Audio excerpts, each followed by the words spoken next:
स्वामी समर्थ. नमस्ते. ज्योतिष kitchen and recipe मध्ये आपले सगळ्यांचे मी अगदी खूप खूप मनापासून स्वागत करते. इथे मस्त मी आज कुरकुरीत अशी भेंडी फ्राय करते. खायला पण छान आणि बनवायला पण एकदम सोपी आहे. त्यासाठी इथे मी 1/2 किलो भेंडी घेतली, स्वच्छ धुवून घेतली आणि पाणी त्याला बिलकुल नाहीये. तर भेंडी सगळ्यात पहिलं मी आधी हे भेंडी कापून घेते. इथे मी भेंडीचा देठ आणि हे इकडे हा भाग काढून घेतलाय.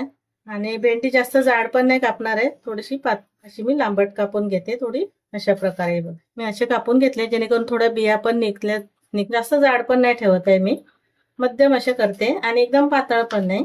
अशीच आता मी इथे भेंडी कापून घेते. इथे सर्व भेंडी मी अशी कापून घेतली आहेत. अशी गोल कापली ना तरी चालेल, मी अशी थोडी वेगळी कापली आहे. ते मी एका भांड्यामध्ये काढून घेते.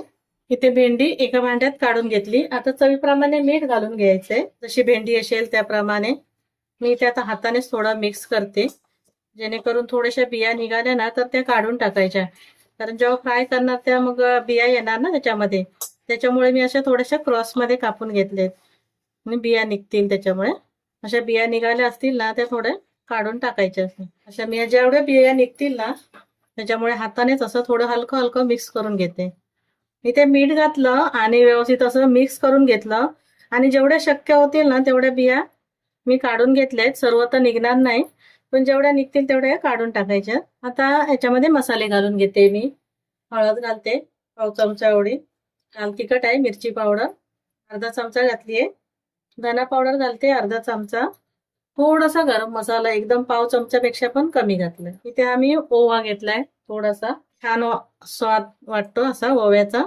हिंग घालते 1 चिमूट एवढे. तांदळाचं पीठ घेतलंय, आधी 1 चमचा घालते मी, जर वाटलं ना लागलं तर परत घालायचंय. आणि बेसन घेतलंय, ते पण मी 1 चमचा आधी घालून घेते, अजून थोडंसं घालते. आमचूर पावडर घेतली आहे, ती पण म्हणजे अर्धा चमच्यापेक्षा थोडं कमी आहे, ते घालून घेतली आणि व्यवस्थित असं मिक्स करून घेते. आपण पहिलं मीठ घातलंय त्याच्यामुळे कसं भेंडीमध्ये ओलावा आहे, त्यामुळे आधी पाणी नाही घालायचं शक्य तेवढं. वाटलं जसं सुकं तर पाणी घालून घ्यायचं नंतर, पण आधी मी असंच मिक्स करून घेते. आणि असं 5 मिनिटांना असं थोडंसं ठेवून द्यायचं, ते ओलाव्यामुळे कसं मसाला हा भेंडीला लागला जाईल व्यवस्थित.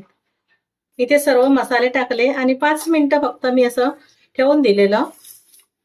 तरी पण कसं मसाला थोडा खाली आहे बघा, लागला गेला नाही, लागलाय असा, पण हा मसाला वेस्ट जाणार. तर त्याच्यामुळे मी काय करते, थोडंसं पाण्याचा हापका मारून घेते, हातावर थोडंसं पाणी घेते, जास्त पण नाही घातलंय. बघायचं वाटलं तर थोडंसं परत घालून घ्यायचं. हा मसाला पण सगळा भेंडीला लागला गेला पाहिजे. परत बेसन आणि नाही घातलं, जेवढं 1 चमचा आणि 1.5 चमचा बेसन घातलं, 1 चमचा तांदळाचं पीठ घातलं. तुम्हाला वाटलं ना तर थोडंसं घालून घ्या. आणि तोपर्यंत तेल गरम करत ठेवायचं, कडकडीत असं तेल पाहिजे गरम, मग भेंडी छान होते कुरकुरीत अशी. म्हणजे थोडंसं पाणी लावून घेतलं आणि आता मसाला कसा मिळून आला, सर्व भेंडीला लागला गेलाय. पहिलं कसं खाली पूर्ण मसाला होता ना, इथे आता छान असा मसाला लागला गेलाय भेंडीला. तळण्यासाठी तयार आहे. आता ही भेंडी तळायला घेते मी. भेंडी फ्राय करायसाठी मी इथे गॅसवर तेल ठेवलंय आणि गॅस फास्ट ठेवलाय आणि तेल कडकडीत असं गरम करून घेतलंय. आता मी भेंडी घालून घेते. जास्त पाणी घालायचं नाही, नाहीतर मग ते सर्व मसाला परत निघणार. थोडं सुकच ठेवायचं आणि भेंडी घातल्या घातल्या त्याला परतायचं नाहीये, थोडा वेळ अशीच ठेवून द्यायची. थोडी शिजली गेली, चांगली फ्राय झाली की नंतर मग परतून घ्यायची. पाण्याचा वापर जास्त करू नका, नाहीतर तो मसाला राहणार नाही, त्याला निघून जाईल. गॅस फास्टच ठेवलाय. पहिले एका बाजूने फ्राय करून घेते आणि आता हे परतून घेते. दोन्ही बाजूने छान असं फ्राय करून घ्यायची. गॅस कमी नाही करायचा आहे, नाहीतर ती नरम पडणार भेंडी. गॅसवरच असं करून घ्यायची आहे, फ्राय करून घ्यायची फास्ट गॅसवर. इथे आता ही भेंडी फ्राय करून झाली आहे, तर मी काढून घेते. छान अशी दिसते. मी काय करते, एका असं चाळणीमध्ये काढून घेते पहिलं, जेणेकरून जे तेल आहे ना ते एक्स्ट्रा निघून जाईल आणि भेंडी अशी नरम पडणार नाही, छान कुरकुरीत राहील. इथे मी पहिली भेंडी काढून घेतली, आता परत घालते. गॅस फास्टच ठेवलाय आणि तेल एखादा मिनिट असं गरम करून घ्यायचं. आता मी अशी सर्व भेंडी फ्राय करून घेते. इथे मी सर्व भेंडी फ्राय करून घेतली आणि मस्त बघा असं आवाज आहे का, किती कुरकुरीत अशी छान भेंडी झाली आहेत आपली. ते आता मी एका प्लेटमध्ये काढून घेते.